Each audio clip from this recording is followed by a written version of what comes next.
பிப்ரவரி மாதம் வாக்குத்தத்தம் எபிரெயர் 6:14.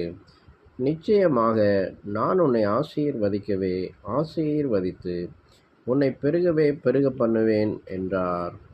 ஆண்டவர் ஆபிரகாமை நிச்சயமாய் ஆசீர்வதிப்பேன் என்று சொல்லி ஆண்டவர் ஈசாக்கை கொடுத்து அவர் ஆசீர்வதித்தார். நம்முடைய ஆண்டவர் ஆசீர்வதிக்கிற தேவன். அவர் ஒரு நாளும் அவர் மாறாதவர், ஒருபோதும் அவர் மறந்து விடாதவர். அவர் நிச்சயமான அவர் வார்த்தைகளை கொடுத்தார். ஆகவே வானத்திலே நட்சத்திரங்களை எண்ணி பார்க்க சொன்னார்.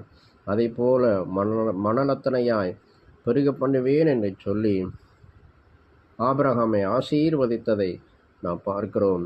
அதன் பிரகாரமாக ஆபிரகாம் ஈசாக்கை பெற்றெடுத்து அதன் வம்சவழியாய் வந்த ஒவ்வொரு தலைமுறையும் ஆண்டவர் ஆசீர்வதித்து உலகத்திலே பழுகி பெருக பண்ணினார்.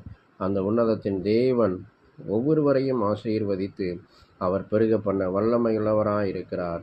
அவர் ஆசீர்வாதத்தின் தேவன், அவர் ஆசீர்வாதத்தின் ஊற்றாய் இருக்கிறார். அவர் சொன்னால் ஆகும், அவர் கட்டளையிட்டால் நிற்கும். அவர் ஒருபோதும் சொன்ன சொல்லுக்கு மாறாக அவர் எதையும் செய்ய மாட்டார். அவர் சொன்னதை செய்து முடிக்கும் அளவும் அவர் கைவிடவும் மாட்டார்.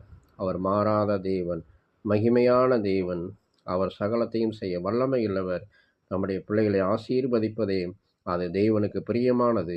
அவர் ஆகவேதான் ஒவ்வொருவரையும் ஆசீர்வதிக்க அவர் உண்மையும் வல்லமையும் அவர் நீதியும் நிறைந்தவருமாயிருக்கிறார்.